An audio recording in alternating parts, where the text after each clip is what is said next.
Where does your mind go in the split second before you act? In that fragile space between impulse and intention, where emotion tries to seize the throne of your judgment and drag you toward a decision you will later regret. The question hangs over you like a blade, because in that suspended breath lies the truth Machiavelli understood better than anyone. Emotion is the most elegant trap ever built, a self-tightening snare disguised as your own voice. It whispers like a friend, but it binds like a noose. It convinces you that you are choosing freely even as it quietly chains your agency, rewires your instincts, and blinds you to the battlefield unfolding around you. Every downfall he ever witnessed began with a moment when a ruler felt too much, anger that surged too quickly, pride that swelled beyond control, desire that clouded judgment, fear that made vision collapse inward like a dying star.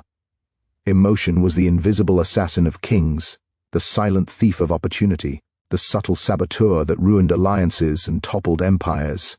And yet it felt so warm, so human, so deceptively necessary, that no one recognized its cruelty until the consequences had already begun to rot through their lives. You feel this in your own story, though you rarely name it. The times you lost your voice in a conversation and spoke too quickly, the times you reacted before thinking and regretted it, the times someone manipulated your guilt, or your need, or your affection, or your anger, and you only realized days later that you had been maneuvered like a piece on their board. Emotion is not your weakness by accident, it is your weakness by design. It is the handle others pull when they want to redirect you. It is the lever they push when they want to disarm you. It is the rope they tug when they want to lead you where you would otherwise never voluntarily go. Machiavelli saw that the people who truly rise are those who pierce through the illusions of feeling, who understand that the world is not shaped by the purity of emotion, but by the mastery of it. Not the denial of feeling, never that, but the ability to read it like a weapon, to wield it without being owned by it, to sense its movements in others like a hunter listening for footsteps in the dark. And so he crafted a principle, unspoken yet absolute. The one who dominates his own mind becomes immune to domination by others. Imagine a ruler sitting on a cold marble throne, his face unreadable, his pulse steady even as enemies gather outside the gates. Those who oppose him believe that pressure will suffocate him, that chaos will crack him, that fear will expose him. But the ruler breathes slowly, deliberately, each breath a quiet revolt against the world's attempt to control him. The courtiers watching him feel unsettled. They expected trembling, they expected doubt. What they receive instead is silence, calm, cold, and impossible to decode. And in that silence, power shifts. Suddenly the ruler is not the one being judged, they are. Because emotion displayed is a signal. Emotion suppressed is a question, and emotion mastered is a weapon. Human beings are addicted to patterns. We are drawn to predictability because it makes the world feel conquerable. When someone shows fear, we sense weakness. When someone erupts with rage, we sense instability. When someone displays love too openly, we sense vulnerability. But when someone reveals nothing, when their inner world becomes a locked chamber without windows, our instincts falter, our certainty dissolves. We begin to wonder what they might be capable of, what they might be thinking, what they may already know. This is the beginning of psychological dominance, not through intimidation, not through force, but through opacity. The mind that cannot be read becomes the mind that must be feared. Yet most people never reach this level of control because they are trapped inside their own emotional storms. When someone insults them, they feel compelled to respond. When someone ignores them, they feel the immediate sting of validation hunger. When a situation threatens their ego, they rush to defend it. Reaction becomes reflex. Reflex becomes identity. And identity becomes a prison shaped by feelings rather than by choices. To Machiavelli, this was the tragedy of the ordinary mind. It believes that emotions are explanations, when in reality they are vulnerabilities. The person who slams a door in anger thinks they are expressing strength. The person who confesses too much in a moment of connection thinks they are building trust. The person who lashes out when threatened thinks they are defending themselves. But from the outside, these displays are signals that reveal wounds, triggers, weaknesses, each one an open window into the psychology of the individual, each one an opportunity for manipulation. Imagine for a moment that someone watches you carefully.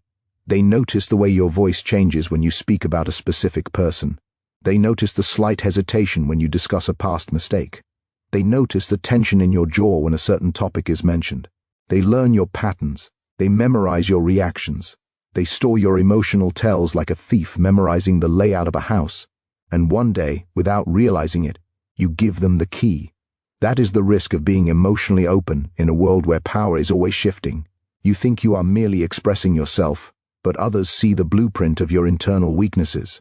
You think you are relieving pressure, but others see where they must press next time. You think you are being honest, but others see where the lock is. Easiest to pick, Machiavelli would say. A person who does not control his emotions will always be controlled by someone who does. Consider the battlefield of conversation. A single moment of insult can spark rage, and in that rage you lose precision. A single moment of affection can create attachment, and in that attachment you lose objectivity. A single moment of fear can create hesitation, and in that hesitation you lose your advantage.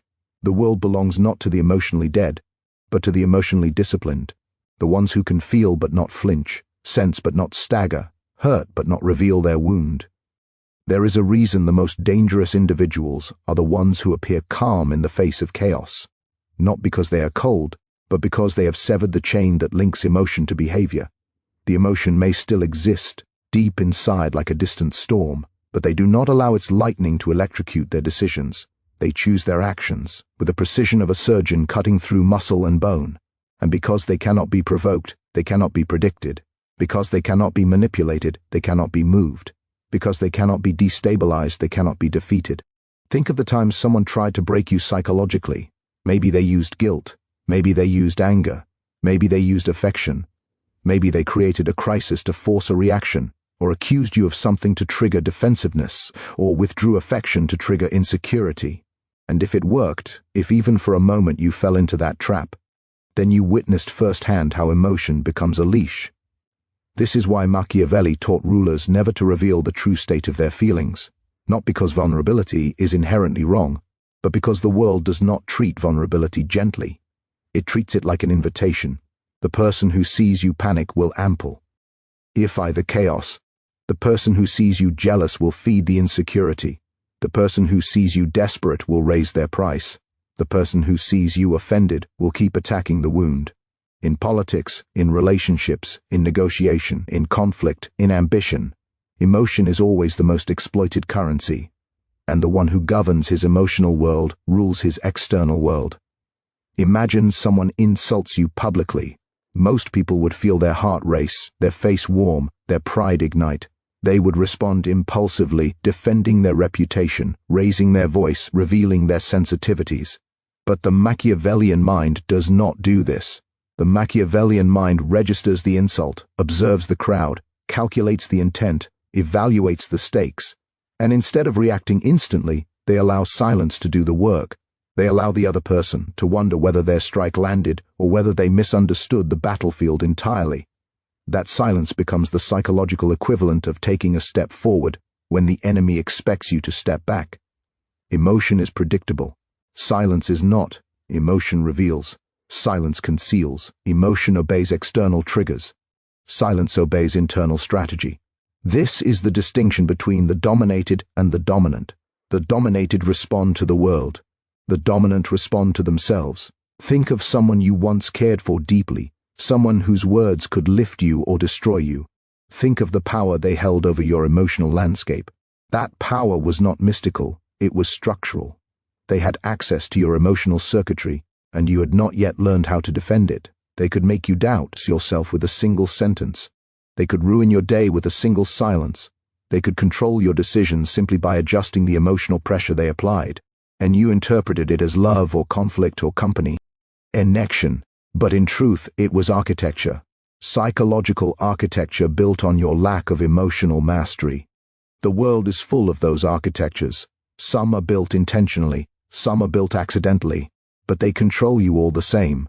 Machiavelli would tell you that the first step toward mental dominance is to map the architecture of your own emotional responses. Where do you break? Where do you hesitate? Where do you flare? Where do you crave validation? Who can make you feel inferior and why? Who can make you feel insecure and how? Who can make you feel guilty and for what? Until you can answer these questions, you are not navigating your mind. You are wandering through it blindfolded, but when you begin to see your emotions from a distance, as if they are events happening in another room, the world changes. Suddenly the guilt someone tries to induce feels like a tactic.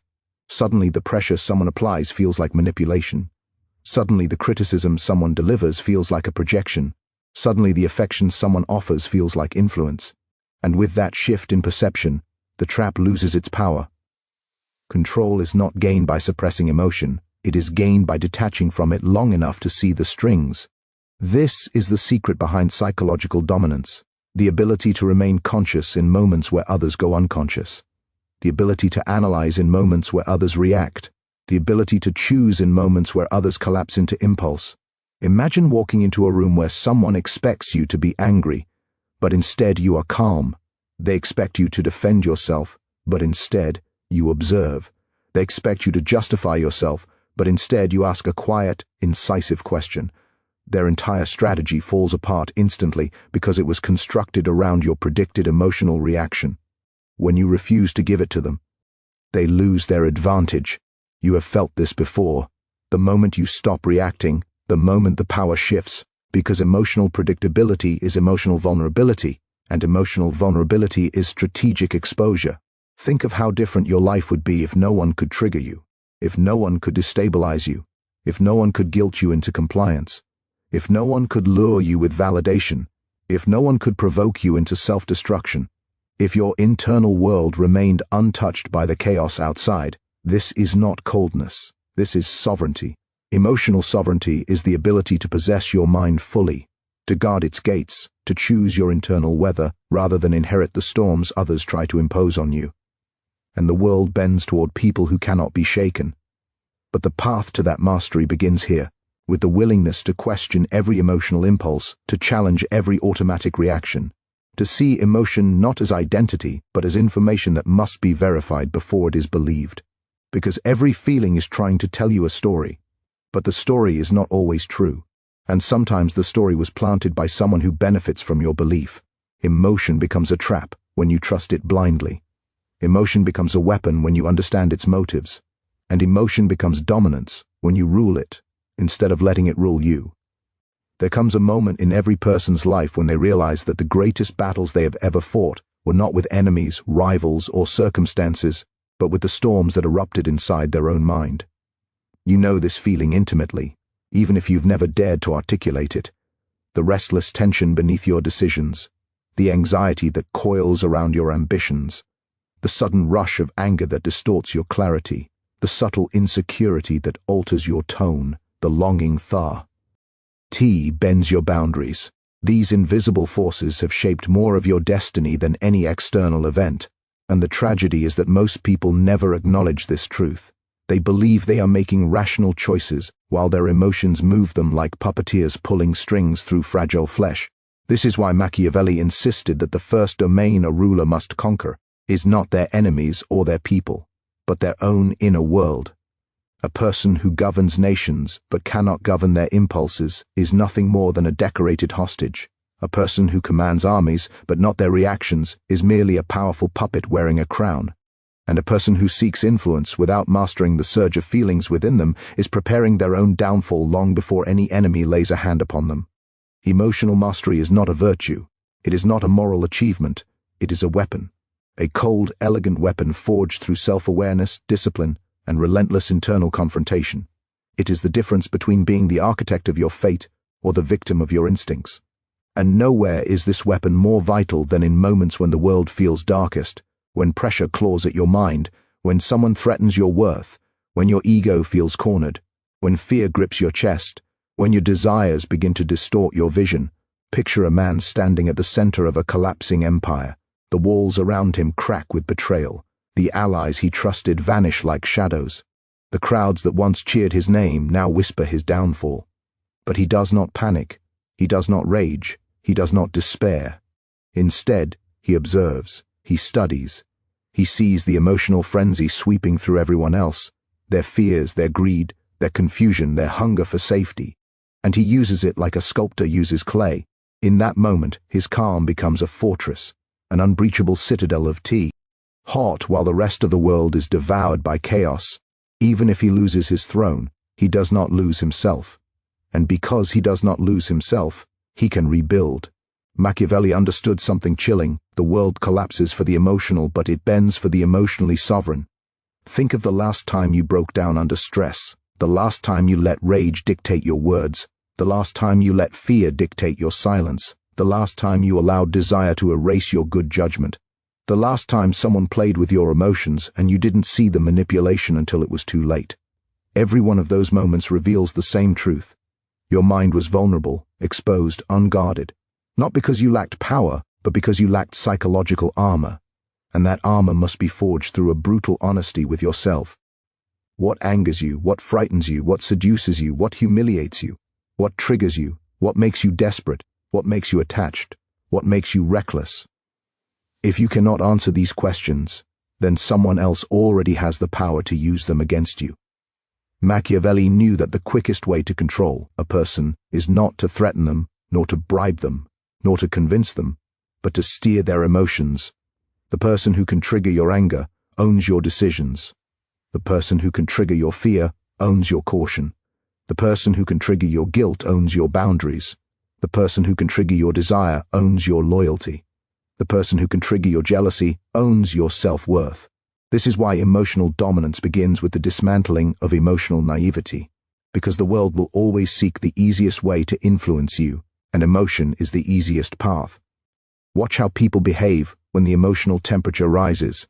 Friends become strangers, lovers become manipulators, leaders become coward, enemies become opportunists, and the calmest person in the room becomes the most powerful because they see the storm for what it is, a moment of blindness that exposes everyone else. There is a story Machiavelli never wrote but lived through countless times in his political exile. It is the story of leaders whose reigns crumbled, not because they lacked intelligence or resources, but because they were devoured by their own emotional fragility. He watched rulers who acted out of paranoia destroy the loyalty of their inner circle. He watched rulers who acted out of pride refuse strategic alliances until they were surrounded. He watched rulers who acted out of impulse spark wars they could not win. He watched rulers who acted out of fear surrender their power before anyone even challenged them.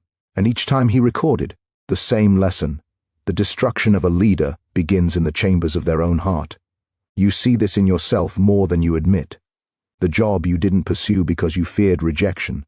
The relationship you stayed in because you feared loneliness. The apology you gave even though you did nothing wrong because you feared conflict. The opportunities you avoided because you feared failure. The boundaries you failed to enforce because you feared losing approval. The times you betrayed yourself because you feared disappointing someone else. Emotion is not just a trap, it is a silent architect of your life's regrets.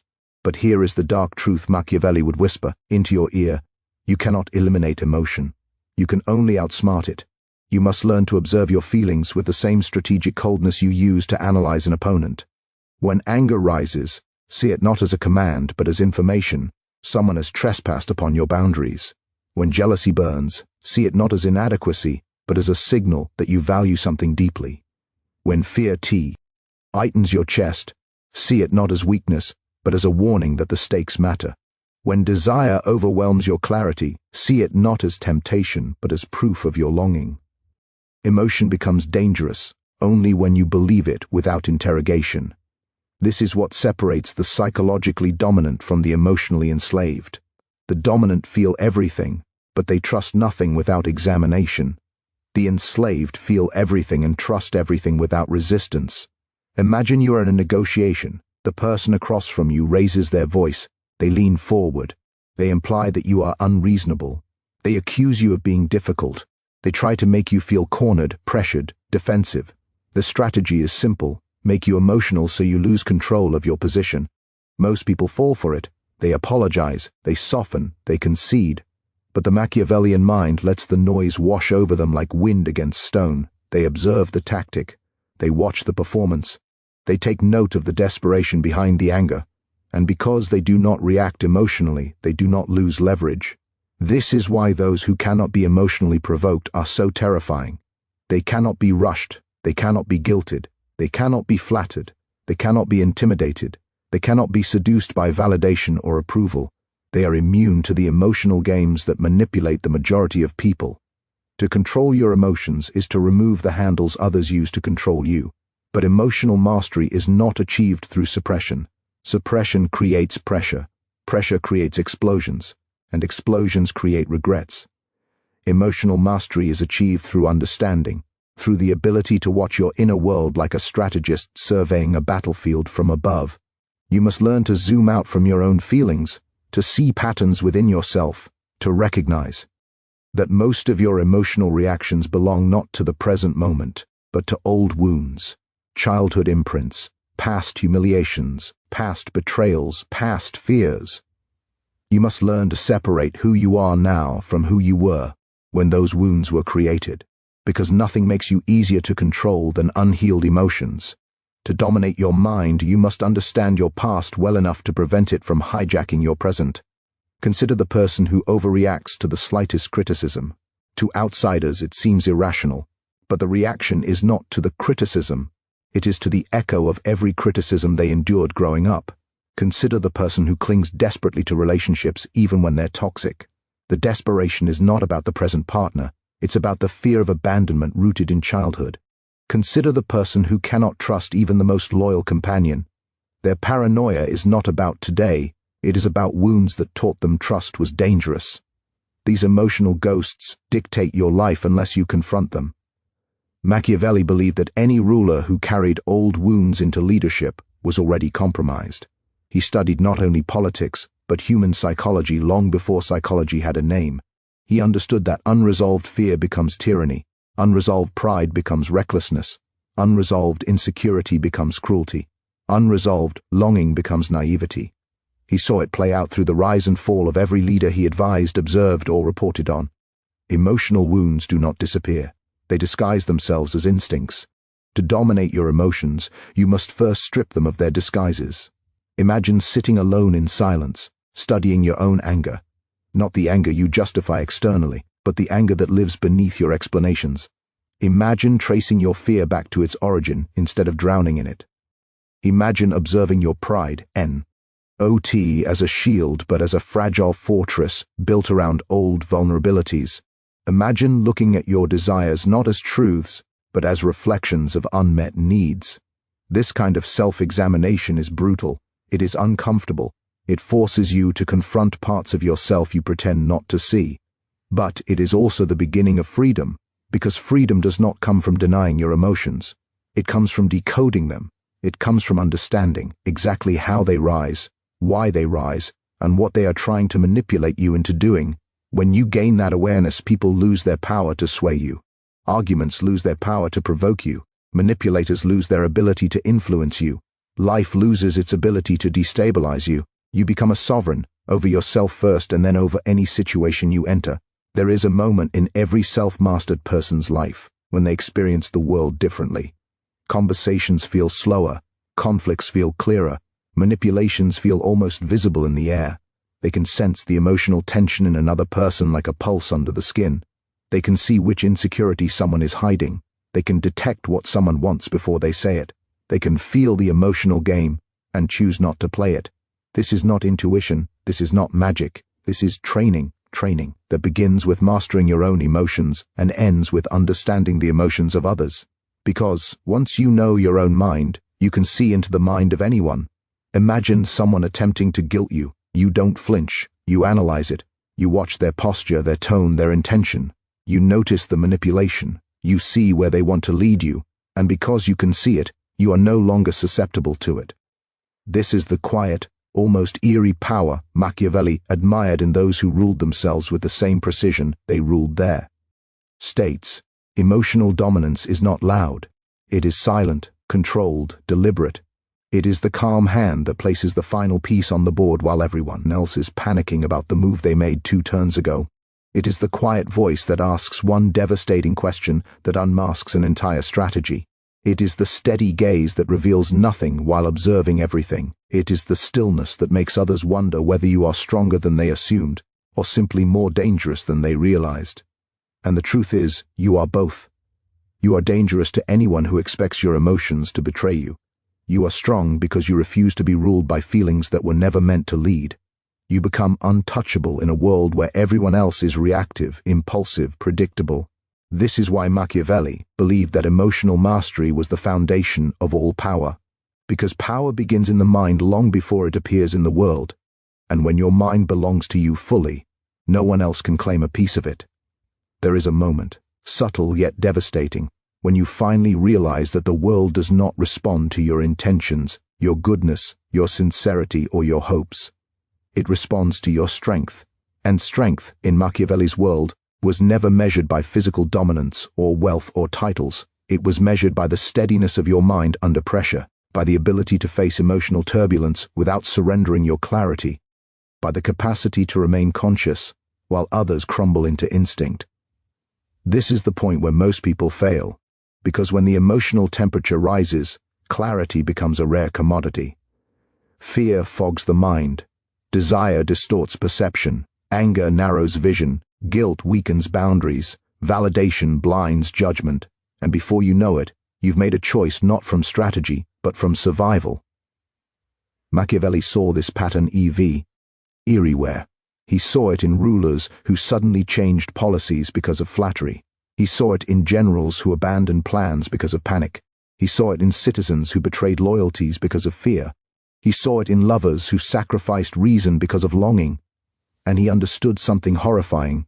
The world is built not by strategic minds, but by emotional reactions. The rise and fall of kingdoms, the conflicts between nations, the betrayals between friends, the power plays in families, the decisions in relationships, all of it is shaped by people who are reacting, not choosing. The world is not a chessboard controlled by masterminds. It is a battlefield driven by psychological chaos, and the few minds who can stay calm, truly calm, hold power disproportionate to everything else. In his observations, Machiavelli noticed that emotionally reactive individuals were predictable, and predictable individuals were exploitable.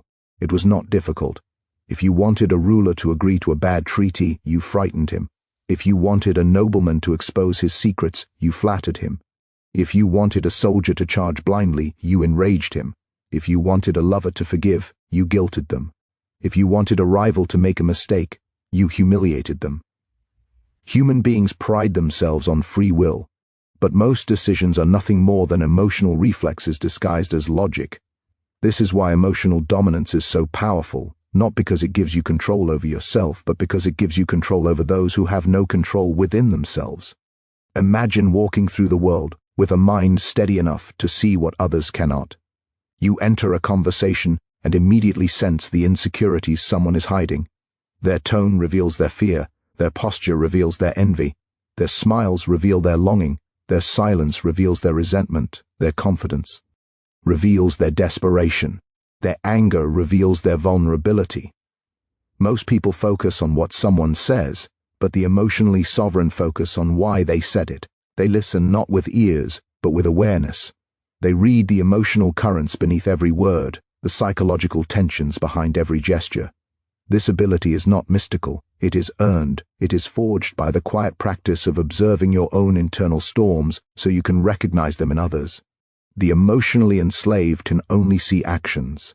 The emotionally aware can see motives. The emotionally dominant can see consequences. This is the level Machiavelli believed a ruler must reach, the level where you can see the psychological architecture behind everything people do. Once you see it, you cannot unsee it. A compliment becomes manipulation. An apology becomes strategy. A display of anger becomes fear. A display of confidence becomes insecurity. A romantic gesture becomes dependence. A disagreement becomes a test of boundaries. A promise becomes leverage. A conflict becomes an opportunity. The world becomes a sea of emotional signals, all of them revealing more than the speaker ever intended. But to perceive others this sharply, you must first confront the storms within yourself. There are three major emotional forces Machiavelli believed destroyed more leaders than any external enemy: fear, desire, and pride. And each one has played a role in your life more than you want to admit.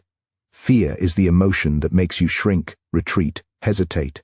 It convinces you that safety is more valuable than opportunity. It whispers warnings that grow louder than your ambition. It makes you imagine dangers that do not exist. It shapes your identity around self-protection instead of self-expansion.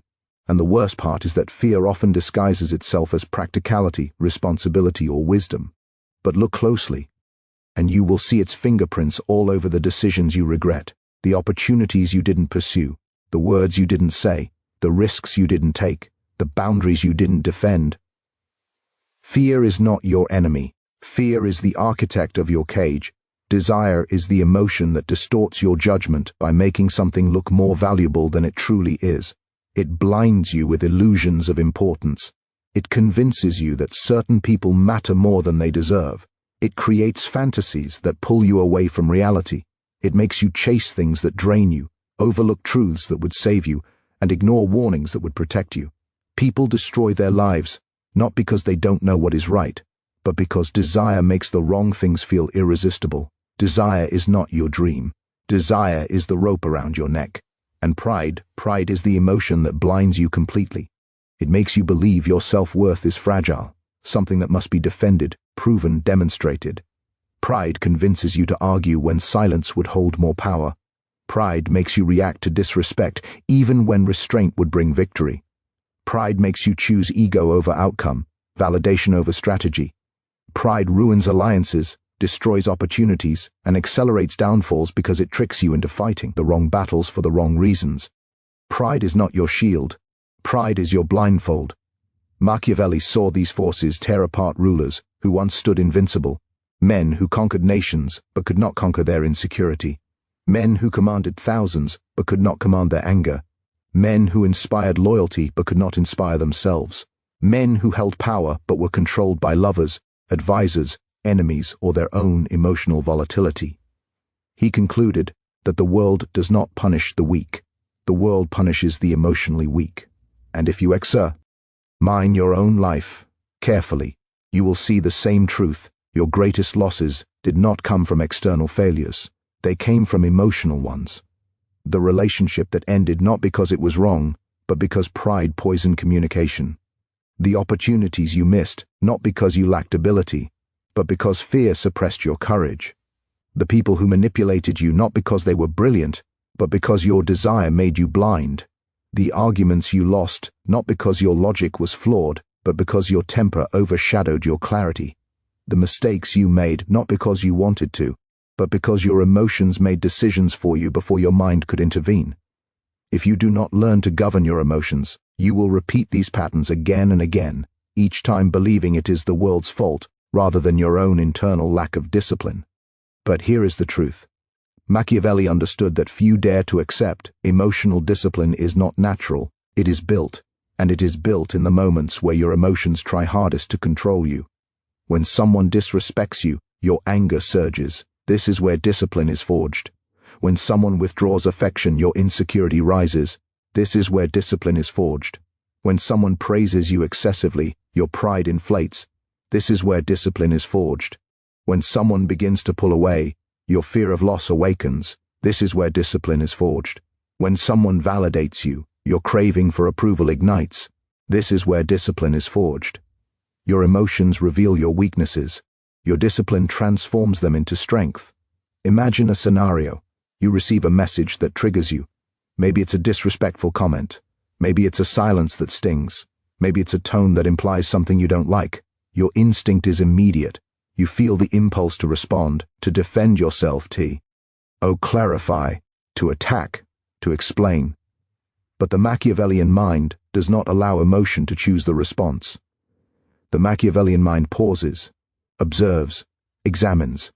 Why does this trigger me? What outcome do I actually want? What is the power dynamic here? What does their reaction reveal about them? What does my impulse reveal about me?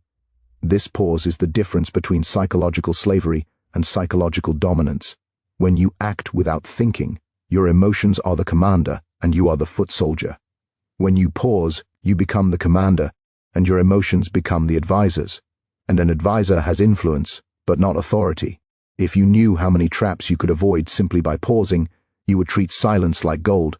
If you knew how many manipulations collapse when you refuse to react emotionally, you would treat stillness like armor. If you knew how many situations turn in your favor when you let others reveal themselves first, you would treat patience like a weapon. Machiavelli understood that patience is the sibling of emotional control, and together they form the foundation of strategy. He observed that most people destroy their plans not because they are wrong, but because they cannot wait. They become anxious, they become reactive. They speak too soon, they confront too early, they reveal too much. They abandon their position, they expose their intentions. Impatience is not a flaw, impatience is an emotional surrender. Think of the last time you lost patience. You probably didn't analyze the moment, but look at it clearly. The emotion was not impatience itself. The emotion beneath impatience was fear. Fear that you were losing control. Fear that the future might not turn out the way you hoped. Fear that your expectations wouldn't be met. Fear that someone else had the upper hand. Fear that waiting meant weakness. But waiting is weakness only to the emotionally impulsive. To the emotionally sovereign, waiting is dominance. This is the psychology of power Machiavelli mastered. He understood that silence, restraint, and observation create psychological pressure. They give you the upper hand because they force the other person to reveal themselves first. And the person who reveals themselves first is always more vulnerable. Imagine two warriors approaching a duel. The first one swings immediately, hoping to intimidate. The second one waits patiently, analyzing every movement, every breath, every twitch. The first one becomes exhausted, predictable, reckless. The second one becomes dangerous, unreadable, strategic. Emotional control works the same way. Your calm becomes a weapon that wears down the emotional excess of others. This is why the most dangerous people you know are not the loud, aggressive, impulsive ones. They are the ones who remain composed even when they should be falling apart. They don't yell, they don't panic, they don't explain themselves excessively, they don't rush, they don't bleed their vulnerabilities into the air. Their silence feels heavy, their gaze feels sharp, their reactions feel calculated, their presence feels like a threat without a single word being spoken. This is not coldness, this is mastery. But Machiavelli understood that emotional mastery cannot be achieved without confronting the darker sides of oneself. You must look into the corners of your psyche where fear lives. You must examine the insecurities you pretend not to have. You must face the parts of you that hunger for validation. You must acknowledge the pieces of your identity that you only feel safe when they are praised. You must confront the old wounds that make you reactive. You must admit the truth of who you are beneath the layers of image and ego. Because emotional discipline is impossible without emotional honesty. You cannot control emotions you refuse to acknowledge. You cannot rewrite patterns you refuse to recognize. You cannot heal wounds you refuse to examine. You cannot become sovereign over a kingdom you pretend does not exist. The journey to mental dominance is not about appearing strong to others. It is about becoming strong within yourself.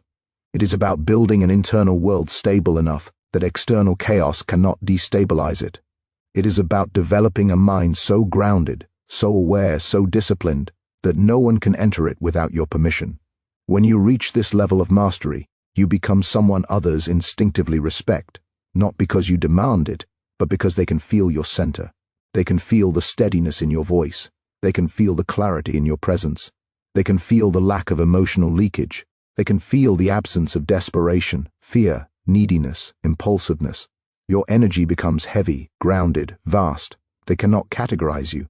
They cannot predict you. They cannot control you. They feel your strength before they understand it. And this, Machiavelli believed, was the essence of power. Not domination through force, but domination through psychological gravity. The ability to influence the emotional environment around you simply by controlling the emotional environment within you. Because in a world ruled by reactivity, the emotionally sovereign becomes the apex predator. The night does not care about your tears. It does not pause when your voice shakes. It does not soften when your mind spirals. It keeps moving, indifferent, merciless, ancient. And Machiavelli believed that if a person ever wished to rise above the masses who drown in their own emotional storms, they had to learn to move like the night itself, steady, silent, unbending. Because the truth is that emotion is not just a weakness, it is a leash, and most people do not even realize who's holding the other end. He knew that when emotion rises, vision collapses. When you feel too much, you see too little. Every time you take something personally, you are already defeated. Every time you react before thinking, you lose ground. Every time someone can provoke you, they own you. And that ownership, that subtle dominion over your reactions, is the true currency of power in a world where most people cannot control themselves long enough to understand what is actually happening. He understood this centuries before modern psychology gave names to the mechanics of the mind. Machiavelli saw it in kings, in soldiers, in merchants, in lovers, in the desperate crowds who worshipped power in the morning and tore it down in the evening. He saw how emotion made people predictable. He saw how predictable people became manipulable, and he saw how manipulable people became expendable. That pattern never changed. It still hasn't changed. It will never change. To dominate mentally, one must first sever the root from which emotional impulses grow. That root is attachment to outcomes, attachment to validation, attachment to being understood, loved, accepted, praised. Machiavelli saw these attachments as shackles disguised as human desires. He believed that the more someone needs, the less powerful they are. A needy mind is an exposed mind. A hungry mind is a controlled mind. And the world belongs not to the controlled, but to the controllers. He once wrote that fortune favors the bold, but boldness in his eyes was not reckless passion or emotional courage. Boldness was the willingness to detach. Detachment is not coldness. It is precision. It is clarity. It is the refusal to let fear or pride dictate action. It is the discipline to choose strategy over sensation every single time. And that discipline is what ordinary people cannot master. They are slaves to their storms. And storms do not rule kingdoms. Imagine a person who no longer reacts. Imagine someone who listens when others panic. Someone who observes when others explode. Someone who waits while others crumble under the weight of their own feelings. This person becomes terrifying without ever raising a voice. Because silence mixed with control is not emptiness, it is dominance. People feel it even when they cannot explain it.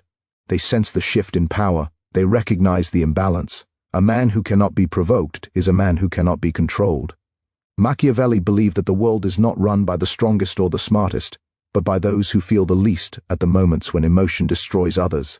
He knew that battles are not won by sharper swords, but by steadier hands. He knew that negotiations are not won by clever words, but by the ability to remain calm while the other side collapses under pressure.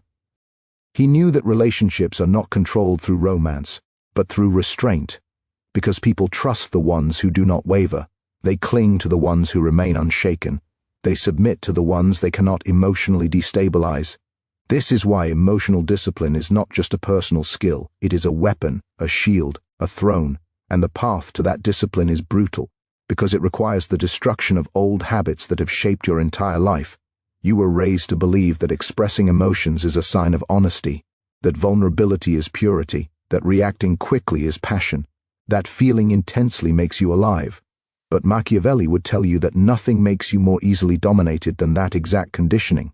He understood that feelings can be acknowledged without being obeyed. You can feel anger without becoming anger, feel fear without shrinking from it, feel sadness without drowning, feel desire without losing control.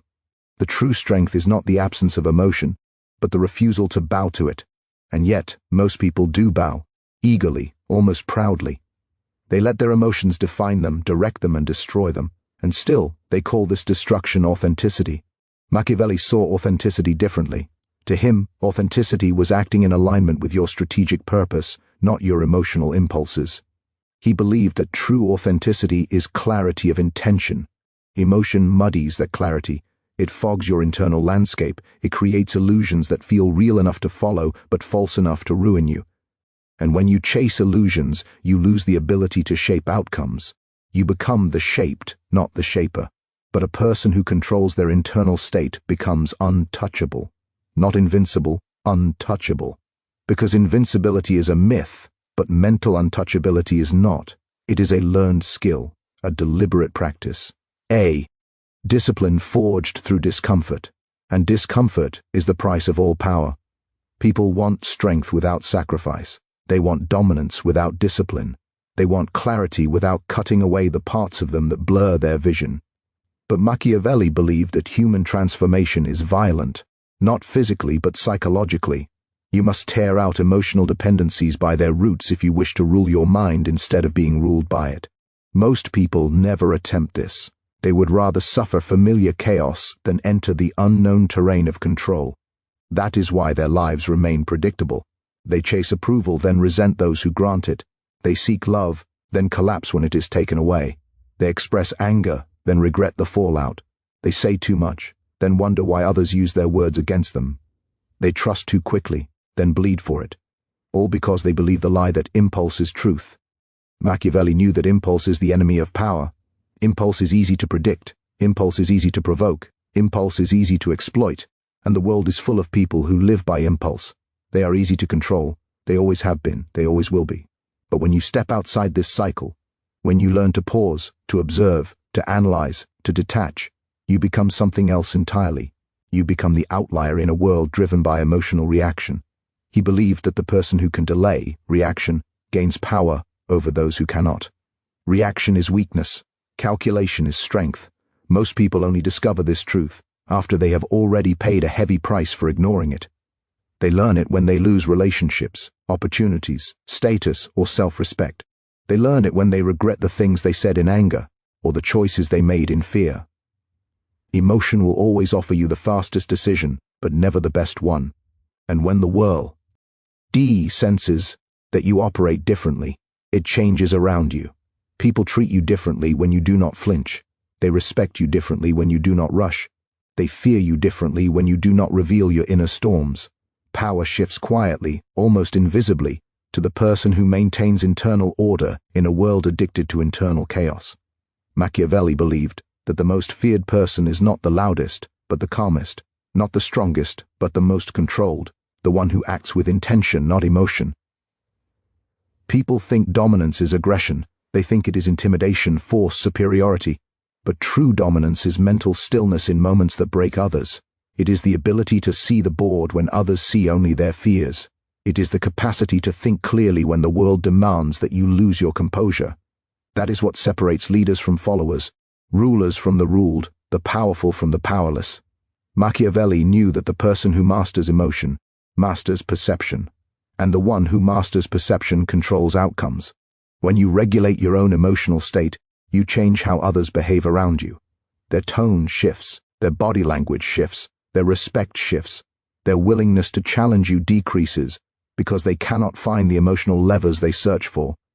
Most people rely on emotional levers to influence others: guilt, fear, anger, validation, shame. But none of these work on someone emotionally fortified. They bounce off like arrows against armor. This is why Machiavelli believed that the mentally dominant become rare figures in any group. Their presence alone disrupts dynamics. They anchor the room. They shift conversations. They silence chaos. Not through force, but through gravity. Others feel compelled to match their composure, to rise to their level, or to retreat entirely. Emotional discipline radiates an aura that cannot be faked. It is not arrogance. It is not aloofness. It is command.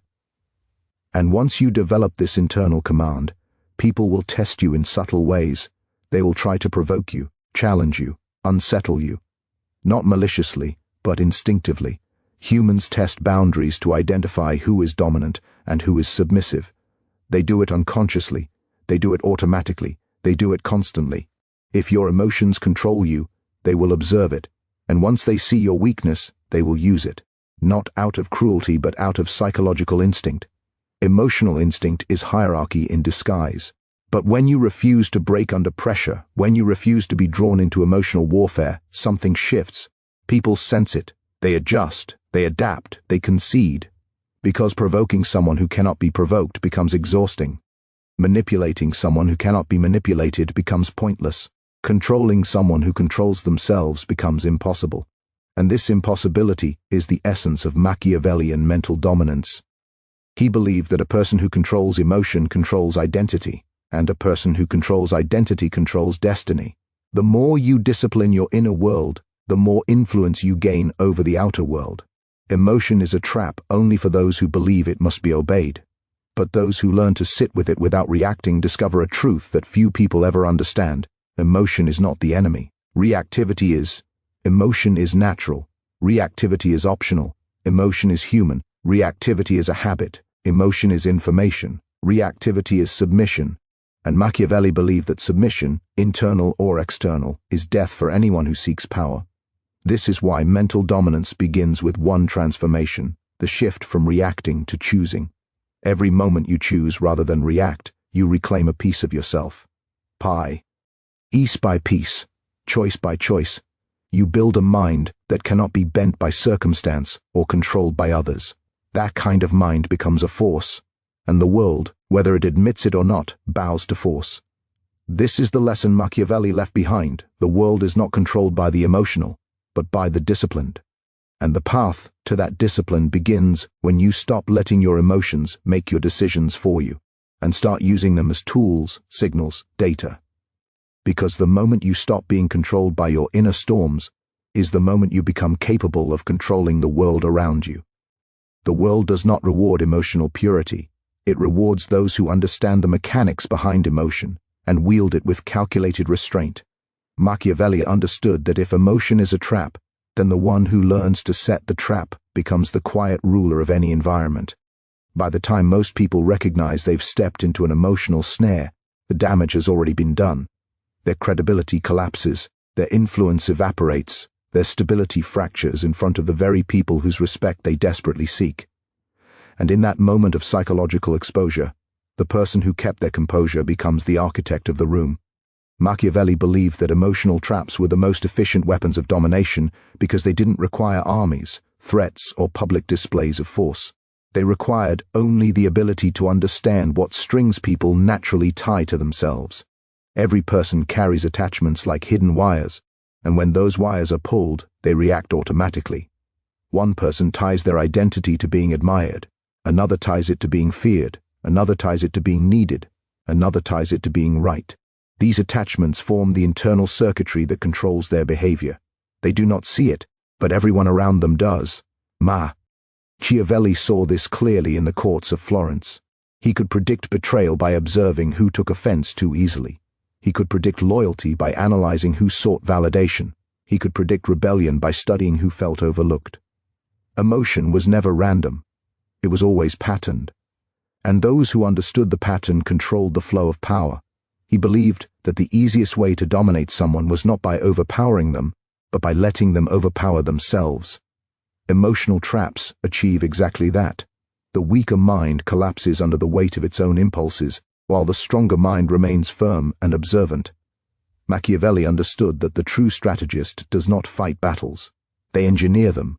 They provoke reactions they themselves are immune to. They create conditions where the opponent becomes their own downfall. This is the essence of psychological warfare, planting the seed of destruction inside the other person's own emotions and letting time do the rest. But emotional traps are not only for controlling others. They are also mirrors, exposing the traps you still carry within yourself. Machiavelli believed that before you can manipulate the emotional attachments of others, you must confront your own. Every person, even the disciplined one, can be destabilized if the right emotional button is pressed. And this is why he insisted that mental dominance requires ruthless self-examination. You must identify the emotional triggers you still obey. Do you react to disrespect, to rejection, to indifference, to authority, to contradiction, to silence? The world will find these cracks and widen them. If you do not close them yourself, someone else will use them against you. He believed that you cannot call yourself powerful if your emotional triggers still dictate your behavior. You cannot call yourself dominant if your composure still depends on how others treat you. You cannot call yourself free if you still react instantly to the things that irritate, offend, frighten, or insult you. He saw the human mind as a fortress. Some build strong walls but leave the gates unlocked. Others fortify the gates but ignore the holes in the walls. Very few rebuild the entire structure from the inside out, but those who do become impenetrable. Machiavelli would say that a person's emotional vulnerabilities are not flaws, they are entry points. And if you don't seal those entry points, someone will eventually walk through them. People do not need to hate you to exploit you. They just need to see how easily you can be stirred. If they can trigger you, they can predict you. If they can predict you, they can steer you. If they can steer you, they can use you. And most are used long before they realize it. He understood that people expose their traps through their reactions. A single moment of unfiltered emotion reveals more than a decade of polite conversation. Anger exposes insecurity. Jealousy exposes inadequacy. Sadness exposes need. Arrogance exposes fear. Silence exposes calculation or collapse. And when someone reacts strongly, Machiavelli believed the wise observer should not respond with emotion but with analysis, because the one who observes emotional reactions without being pulled into them gains power over the one who displays them. This is why he valued patience so deeply. Patience was not the absence of urgency. It was the refusal to rush into emotional quicksand. A patient mind is a dangerous mind because it cannot be baited, it cannot be cornered, it cannot be pressured. People cannot trap someone who refuses to step inside the trap. That refusal alone creates asymmetry in any relationship, and asymmetry always favors the one who remains calm. But patience is not passive, it is active restraint. Machiavelli believed that timing was the hidden blade of strategy. People who rush waste opportunities. People who react reveal intentions. People who push too quickly lose leverage. The calm mind waits not because it is afraid, but because it is calculating. When others escalate, the patient one dissects their motives. When others panic, the patient one evaluates patterns. When others reveal their cards, the patient one rearranges the battlefield. This creates a psychological imbalance so powerful that people instinctively begin to orient themselves around the calm presence. Their volatility increases, their dependence increases, their desire for emotional reassurance increases, and slowly, without force, without violence, without speaking a word, control shifts. Machiavelli believed this shift was the closest thing to magic a human could perform, the ability to influence emotions without displaying your own, the ability to create uncertainty without appearing uncertain, the ability to shape behavior without issuing commands. He knew that emotional dominance was not loud, it was quiet. It was not theatrical, it was invisible, and its invisibility made it unstoppable. But those who wield this power must understand one thing: emotional suppression and emotional discipline are not the same. Suppression is weakness disguised as strength. Suppression is avoidance, it is denial, it is an internal ticking bomb. The suppressed eventually explode. Discipline, however, is mastery. It is awareness. It is the ability to feel without obeying. It is the art of channeling emotion into intention rather than impulse. Machiavelli believed that disciplined emotion is the strongest force in human history. Entire nations have risen under disciplined fury. Empires have fallen under undisciplined pride. Armies have won wars through calculated fear. Leaders have lost crowns through uncontrolled anger. Emotion is power, but only when it is disciplined. He also understood that emotional discipline creates a paradox. The more control you gain over yourself, the more influence you gain over others, because humans naturally seek emotional anchors. When people feel overwhelmed, they look for someone steady. When people feel uncertain, they look for someone decisive. When people feel insecure, they look for someone who is not. And the person who becomes the emotional anchor becomes the unspoken leader, even without authority. This is why Machiavelli believed that emotional dominance is not something you declare. It is something others grant you through their own instability. You gain authority in their minds simply by remaining composed where they collapse. And once you hold authority in someone's mind, you control the narrative that shapes their behavior. But he knew that true emotional dominance requires sacrifice. You must sacrifice the immediate gratification of reacting. You must sacrifice the comfort of emotional validation. You must sacrifice the ego's desire to be understood or agreed with. You must sacrifice the need to prove yourself. Ego is the loudest emotion. It is also the most dangerous. Machiavelli believed ego is the leash that people willingly put around their own necks. They chase recognition, and in doing so, they become predictable. But the person who transcends ego becomes unpredictable, and unpredictability is power. He believed that the ability to detach from ego allowed a person to see reality without the distortions that emotion creates.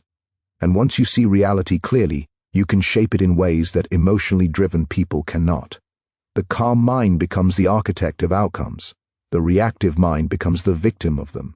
But Machiavelli also knew that emotional dominance must be paired with strategic empathy, not softness, not compass, ion, but the ability to understand what others feel without absorbing it. Strategic empathy allows you to anticipate reactions, to predict behaviors, to manipulate perceptions without revealing intention. It is the ability to look at someone's emotional landscape as though it were a map. Their fears are borders. Their desires are pathways. Their insecurities are weak points. Their ambitions are fuel. And the one who understands this map can guide them anywhere. He did not view people as puzzles to solve, but as instruments to tune. Every person has a frequency, the emotional note that governs their decisions. Some people vibrate at the frequency of fear, some at pride, some at desire, some at guilt, some at anger. Machiavelli believed that if you strike the right note, the entire instrument responds. This is how influence works, not through force, but through resonance. And yet, he warned that the greatest danger for the strategist is becoming emotionally entangled with the very people they intend to influence. Emotional entanglement destroys perspective. It blinds judgment, it weakens discipline, it turns the strategist into the pawn. Machiavelli believed that attachment without control is the most dangerous trap of all, because you cannot dominate the mind you depend on. You cannot rule the mind you crave. You cannot influence the mind you fear losing. And the world is filled with people who lose power not because they lacked intelligence, but because they became emotionally entangled with the wrong people. He believed that love, loyalty, admiration, trust, all of these can exist, but only under discipline. Without discipline, they transform into chains, and chains make even the strongest mind bend. To be emotionally dominant means you choose your attachments deliberately, without surrendering your autonomy. It means you can care without collapsing. It means you see and love without losing clarity. It means you can give without being drained. It means you can connect without being controlled. This balance is rare. Most people swing between emotional numbness and emotional chaos. But Machiavelli believed that the mind capable of balancing both becomes unstoppable. He understood that control is not about feeling less. It is about needing less validation, needing less reassurance, needing less agreement, needing less emotional reaction from others. The fewer needs you have, the harder you are to manipulate, and a person who cannot be manipulated becomes a threat to every emotionally driven system around them. This is why Machiavelli believed that emotional dominance is liberation disguised as discipline. Once you no longer react to the world begins reacting to you. And when the world reacts to you, you become the point around which everything else orbits.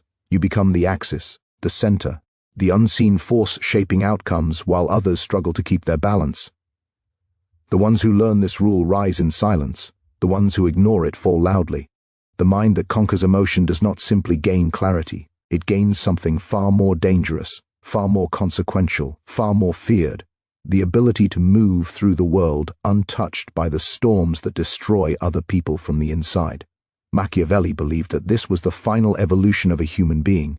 Not wealth, not reputation, not dominance over others, but absolute mastery over oneself. Because once you belong to yourself fully, nothing and no one can own you. Not their praise, not their betrayal, not their judgment, not their absence, not their love, not their hate.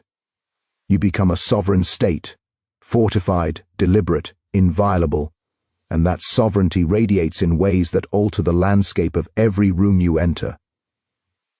He understood that most people never reach this point because they spend their entire lives drowning in the emotional inheritance of their past. They carry wounds from childhood, heartbreak from youth, disappointments from adulthood, fears from failure, insecurities from comparison. These layers of emotional sediment accumulate until a person no longer responds to the present. They respond to every ghost that came before it. But Machiavelli believed that a mind ruled by ghosts cannot rule anything else. It cannot lead, it cannot influence, it cannot rise. It is chained to what already happened, blind to what could happen, and terrified of what might happen. He understood that to break these chains, a person must willingly step into the fire of truth. Not the comforting truth that makes you feel understood, but the cold truth that forces you to see yourself without excuses, without illusions, without stories that justify weakness. This truth is devastating, because it reveals the ways you've allowed yourself to be controlled by emotion, by impulse, by insecurity, by fear of judgment. It reveals every moment you reacted instead of choosing, every time you surrendered stability to someone else's approval, every time you let anger or desire or pride make decisions you later paid for. And Machiavelli believed that until you face this truth, you cannot transform. You can only repeat. The final stage of mental dominance begins when you stop looking outward for the cause of your emotional turmoil and begin dissecting the internal machinery that created it. You start to question every reaction. Why did that insult matter? Why did that silence sting? Why did that loss destabilize you? Why did that rejection feel fatal? Why did that betrayal haunt you? Machiavelli believed that every reaction has a root, and the root is never the situation, it is the meaning you attach to it. And meaning is malleable. Meaning can be rewritten. Meaning is subject to discipline. When you master meaning, emotion loses its power. And when emotion loses power, so do the people who used to manipulate you through it. This is why Machiavelli believed that emotional mastery is the ultimate act of rebellion, because the world profits from your reactivity. Governments rely on fearful citizens. Leaders rely on admiring followers. Partners rely on your need for their approval. Friends rely on your need for belonging. Enemies rely on your insecurities. Society relies on your desire to fit in. Attention-driven industries rely on your envy, your outrage, your longing, your shame. Everything around you is designed to provoke you, to destabilize you, to make you react. Because reactions are profitable. Reactions are predictable. Reactions are controllable. A person who no longer reacts becomes unprofitable, unpredictable, uncontrollable. That is why the emotionally disciplined are so rare. That is why they stand out. That is why they rise above.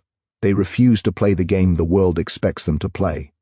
They decide for themselves what matters. They decide for themselves what wounds them. They decide for themselves what they give their attention to. And when you decide these things with intention rather than emotional impulse, your life shifts from being something that happens to you into something you deliberately create. Machiavelli understood that the emotionally dominant individual becomes a threat, subtle, quiet, but unmistakable, to anyone who relies on manipulation, guilt, shame, or intimidation to maintain their power. Because you cannot guilt someone who has dismantled their need for approval. You cannot shame someone who has accepted their imperfections. You cannot intimidate someone who has confronted their own fears. You cannot manipulate someone who sees their own emotional triggers clearly. And you cannot control someone who has cut the strings that once made them react. He believed that once you break the internal chains, you must then step into the external world with a new strategy, using emotion as a deliberate tool, not a reflexive response. The world is shaped by emotional forces: fear, loyalty, desire, hope, pride. But only a handful of people understand how to wield these forces without becoming consumed by them. Machiavelli believed that such a person becomes the hidden architect of their environment. They influence without being seen. They command without raising their voice. They move people without needing to move themselves. Because emotional influence is the highest form of power. It is not loud, it is not aggressive, it is not dramatic, it is silent, surgical, precise. But even this is not the final insight. There is a deeper truth Machiavelli understood. Emotional dominance is not just a strategy, it is liberation. It is the moment you realize that what once controlled you no longer has any hold. The insults that once crushed you now feel weightless. The betrayals that once shattered you now feel revealing. The losses that once broke you now feel instructional. The people who once intimidated you now feel transparent. You no longer negotiate with your fears. You observe them. You no longer drown in your sadness. You sit with it. You no longer react to disrespect. You evaluate it. You no longer chase admiration. You outgrow it. You no longer attach your identity to external forces. You reclaim it from every place you abandoned it. This reclamation is quiet. It is internal. And yet, it shifts the world around you like gravity.